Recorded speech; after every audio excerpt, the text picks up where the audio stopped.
What's up, everybody? Welcome back to another Pitching Ninja's Filthiest Pitches of the Day, the postseason edition. Before we get to those pitches, remember, hit that subscribe button. Be a part of Ninja Nation, the best baseball community on YouTube. And now, without further ado, here are my filthiest pitches of the day.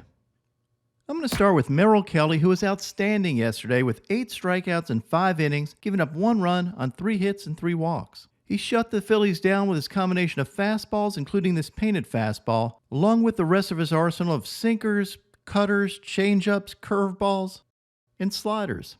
I thought his best pitch of the day yesterday was this sinker to Castellanos that ran 22 inches back to the plate, barely clipping the bottom of the zone. Remember that solid dot means it caught the TV broadcast RoboZone. Here's that sinker with the tail, and you can see that wiffle ball movement. And check out how he set up that sinker. The pitch before it was this slider that Castellanos watched the whole way, and it was a ball. And then Kelly tunnels that sinker with the slider. Castellanos assumes he's getting another slider, and this one looks even more non-competitive. So he watches it and instead gets that sinker with that ridiculous 22-inch run, and he ends up taking it for the backwards K. And here's an overlay of Kelly's four-seam fastball and curveball. And you can see how well those pitches work together and set each other up. Here's a pitch breakdown of Kelly's pitches for the game, and you can see how well he used his entire arsenal. Kelly was taken out of the game by Torey Lovullo after 5 innings and 90 pitches. And you can see he was none too happy about it. He tried to argue to stay in like, really, 5 innings? I just struck out Schwarber and Harper. I got this game. And you can see he was so mad he even left Brent Strom hanging. I ran a quick 15-minute poll right after this to see if folks thought this move would backfire. And the majority of people thought it would. But they'd be wrong. It worked out perfectly. It's the second time this series that Lovullo's made a great move removing a pitcher early. The last time was Brandon Pfaadt. The majority of people disagreed with both of those moves, yet they both worked out. But I still love my pitcher wanting to stay in the game. Here's Merrill Kelly and Torey Lovullo talking about this. I just don't like ever coming out of a game.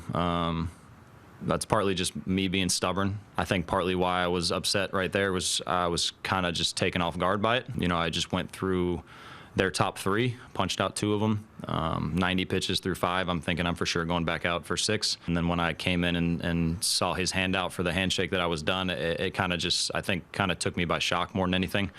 And in that situation, obviously, NLCS Game 6, I want to be out there. I want to help my team win. And at the end of the day, I trust my bullpen. It's not about me not trusting who's coming in behind me. It's just me trusting myself, I think. But at the end of the day, the guys behind me came in and did a great job. And at the end of the day, if we win, then that's what matters. What I expect from Merrill, he's an unbelievable competitor. Never wants to be taken out of a game until his tank is absolutely empty. He was making statements to me that told me that he was capable of going back out there. But I've got to be the parent in the room and make a tough decision and hand it over to a bullpen that's been very, very efficient. He had done his job. It was 65 pitches through 3. That was a concern. It was 48 after 2. That was a concern. So I was managing his workload. I was watching his stuff. It was, in my opinion, it was just time to come out of the game. What I can share about it is he was pounding the table to go back out there and was shocked that I was going to remove him from the game. But we had another brief conversation, and I explained to him why I was doing it, and he began to slowly understand. But there's so much stimulus, there's so much activity and so many thoughts that he's having that, and I've never been a pitcher, so I don't know exactly what it is, but I've been around enough to know that really outstanding pitchers never want to come out of the game, and that's what he was trying to do. He was trying to make that statement. Kelly outdueled Aaron Nola, who had 4 Ks in 4 1/3 innings, giving up 4 runs. Nola got Ks on his 4-seam fastball, his 2-seamer, as well as knuckle curves, but just wasn't quite as sharp as he had been. Here's an overlay of Nola's fastball knuckle curve, which I thought was his best combination all day. Max Scherzer had 2 Ks in 2 1/3 innings, giving up 2 runs on 4 hits. He picked up Ks on his fastball and slider, and here's an overlay of his fastball and slider. And you can see what an expert Scherzer is at tunneling those 2 pitches. I didn't think Scherzer was amazingly sharp this game, and certainly no fans were arguing that he should have been left in after 2 2/3. As you know, Max Scherzer has 2 different colored eyes. And I love this Big Papi imitation of Max Scherzer. Having 2 different colored eyes pretty much makes anybody a little bit more intimidating. Now onto my filthiest relievers. Hunter Brown had these fastballs, And I thought I'd point out this sequence to Aroldis Garcia to show you just how freaking good a hitter he is. This sequence went painted fastball, knuckle curve out of the zone, another painted fastball, and then 2 more knuckle curves. You can see Garcia almost taking mental notes on these pitches, especially those fastballs. After those 2 knuckle curves, Brown tries to come back with that painted fastball that had been so successful this at-bat. And to quote the great J. Cole once again, "Fool me 3 times, f*** the peace signs, load up the chopper, and let it rain on you." And that's just what Garcia did. I decided to overlay these 3 painted fastballs. And you can see how identical they were, and how Garcia wasn't going to let that third one catch the corner of the plate again. Orion Kerkering had this wicked slider. Craig Kimbrell had this fastball knuckle curve. Michael Lorenzen picked up a K on this sinker. Jose Leclerc had this nasty slider. Phil Maton had this filthy 3,240 RPM curveball and this elevated fastball. Jordan Montgomery had this nasty curveball in relief. Aroldis Chapman didn't have any Ks, but he did inflict some pain. Check out this 103.7 mile an hour sinker by Aroldis Chapman. This thing had 17 inches of arm side run, right into the leg of Chas McCormick.